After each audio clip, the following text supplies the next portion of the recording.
Okay, guys, for this station, I guess you could say, you're going to be working on prepositions versus infinitives. Now, I know we've talked a lot about prepositions and infinitives. However, when we took our grammar check-in yesterday, there were still some of us that were missing prepositions or infinitives, or maybe just had the wrong idea altogether. So we're going to go back and kind of do a mini lesson on this again.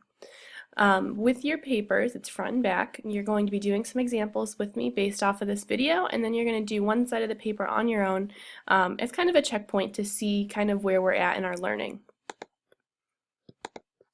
So, going back, a prepositional phrase is just a preposition plus a modifier plus a noun. So remember, we memorized all of those prepositional words.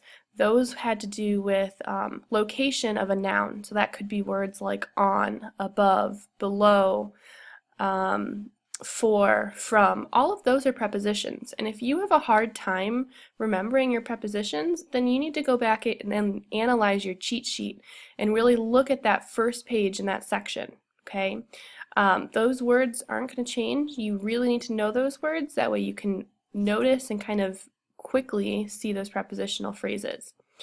So once you feel good about knowing your prepositions, it's going to include modifiers. Now modifiers can be adjectives or adverbs, but they're not regular verbs, okay? So those could be a simple word like the, or maybe it could say on the blue couch, okay? So then blue would be your adjective, giving more information and modifying your noun couch, okay?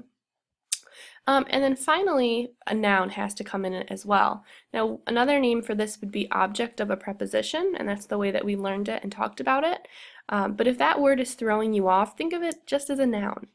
It's a person, a place, a thing, idea, or it could be a pronoun. It could be things like he or she or they or them. So keep that in mind as well.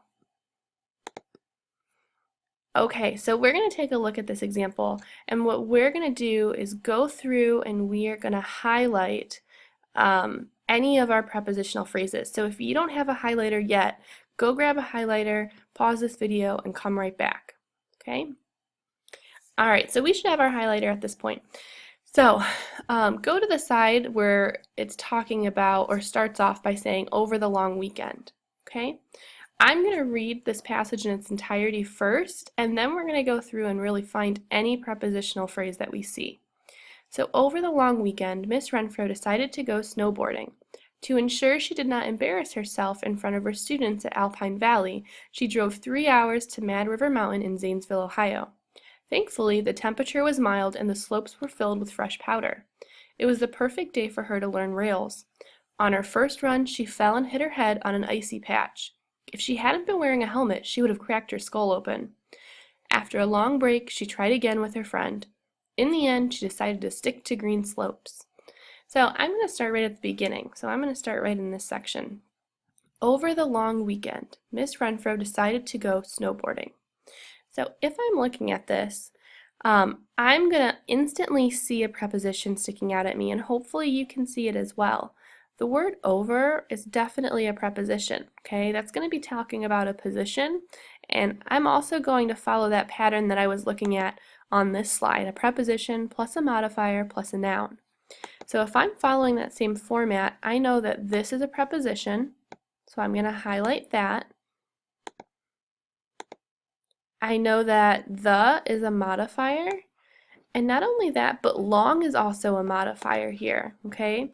Because if I keep going, I notice that my noun would be weekend, okay?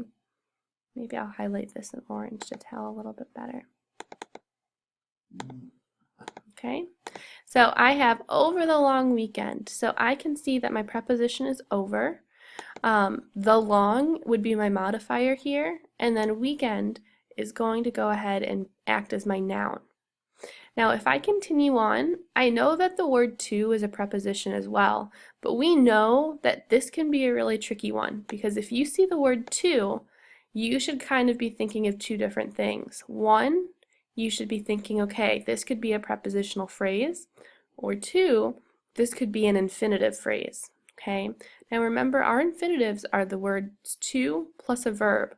So I'm going to look at the word directly following that. So if I am looking at the word behind it, I have to go. Now I know that go is a verb, so I know that this is going to be an infinitive. I'm just going to leave it be for now. I'm not going to do anything to it. Okay? All right, let's go ahead. We'll do one more together. The next sentence says, to ensure she did not embarrass herself in front of her students at Alpine Valley, she drove 3 hours to Mad River Mountain in Zanesville, Ohio. So if I'm looking at this one, I see off the bat I have that preposition to once more, but I need to look behind it. Is this word a modifier or a noun? Ensure. Now, if you're not sure what that means, it is going to act as a verb. If you're ensuring something, it's like you're making sure of something. So to ensure, that's going to be an infinitive. So I'm going to leave that alone. I'm not going to do anything to it. That's not a prepositional phrase here. I don't have a modifier. I don't have a noun. This is a verb. She did not embarrass herself in front of her students. So looking at this, I also know if I'm looking at my cheat sheet or if I just remember, in is a preposition. That's talking about a relationship for a noun, or it's talking about a location. So in is a preposition, so I'm going to look behind it, front, in front. So I know that that is actually going to be a modifier here as well, okay? In front of what? Okay, that's not a noun. Of her students. So in front of her students. So what I'm going to do, looking at that, I'm going to highlight that whole thing. Okay, so in front is a preposition. Front is actually going to be another kind of preposition technically. It's describing a location of something. Of is a preposition. And then I have her students. Her is my modifier and students is my noun. Okay? What I want you to do is go ahead and pause this video now. Go through and highlight any prepositional phrases that you found. Okay? Keep in mind the equation that we just talked about. It should be a preposition plus a modifier plus a noun. So go through and do that. Once you've highlighted all the prepositions that you found, you can go ahead and resume the video and we'll talk about infinitives a little bit more deeply. Don't forget about those infinitives though. You don't want to do anything to them yet. Just leave them be. Okay? All right, so we should have hopefully gone through and found all of our prepositions at this point. So to kind of continue on where I last left off, we left off with the prepositional phrase in front of her students. As I continue through this passage, I'm going to see another preposition at, okay, at Alpine Valley. Now this one doesn't have any modifiers, but it is just going to be a preposition and a noun, so I'm going to highlight that as well. She drove 3 hours to Mad River Mountain in Zanesville, Ohio. Now I know to is a preposition. I look behind it, Mad River Mountain. That's going to be a noun, so I'm going to highlight that. In Zanesville, Ohio. That's also a prepositional phrase, Zanesville, Ohio being my noun. Thankfully, the temperature was mild and the slopes were filled with fresh powder. So I'm going to kind of sift through this. Thankfully, the temperature was mild. None of those are prepositions. And the slopes were filled with fresh powder. I know that with is a preposition, and then fresh would be my modifier, kind of acting as an adjective to my noun powder. I'm going to highlight that. It was a perfect day for her to learn rails. So I have for her. So this one can be a little tricky because I don't have a traditional noun here. I have a pronoun. So for her. That's going to be a preposition and a pronoun. To, okay, so I know that that can be a preposition, so I'm going to look behind it, learn. Learn is going to be a verb. That's something you can do. So that's telling me that that's not a preposition. On her first run, she fell and hit her head on an icy patch. So on her first run, that's going to be a prepositional phrase as well. Now you have to be careful, okay? This can be tricky here. I have a preposition, I have a modifier, her, I have another modifier, first, but then run. I know that run is a verb. However, the way I'm using this word run I'm not using it as an action verb. I'm not literally running. I'm talking about the act of going through a process on the skis or on a snowboarding kind of hill. So this is going to act as a noun for this one. So do not be, I guess, tricked by this example. Okay, run here is not talking about going for a jog. Okay, so that's going to act as my noun. Her and first are modifying that noun. Whose run? Her run. What kind of run? Her first run. So those are modifiers. She fell and hit her head on an icy patch. So fell is actually going to be my verb for this sentence, and she is going to be my subject, okay? And hit her head on an icy patch. So I'm kind of sifting through again. On an icy patch, that's another prepositional phrase. On's a preposition, an is a modifier, icy is a modifier, patch is going to be our noun. If she hadn't been wearing a helmet, she would have cracked her skull open. So if she hadn't been wearing, so if is a preposition, she is going to be my modifier. Hadn't been wearing a helmet, she would have cracked her skull open. Okay, I don't see any other prepositions in that one. After a long break, I know after is a preposition, a is a modifier, long is a modifier, and break is a noun. So that's a prepositional phrase. She tried again with her friend. With her friend is a prepositional phrase. I have my preposition with, my modifier her, and my noun friend. In the end. So in, preposition, the is a modifier, end is a noun. She decided to stick to green slopes. So to, I know that's a preposition. I'm going to look next door. Stick, that's technically going to be a verb here. Okay, you can stick something somewhere, that's a verb. So that's not going to work as a preposition. I'm going to look next door to the next one. To green slopes. So looking next door to to, I have green.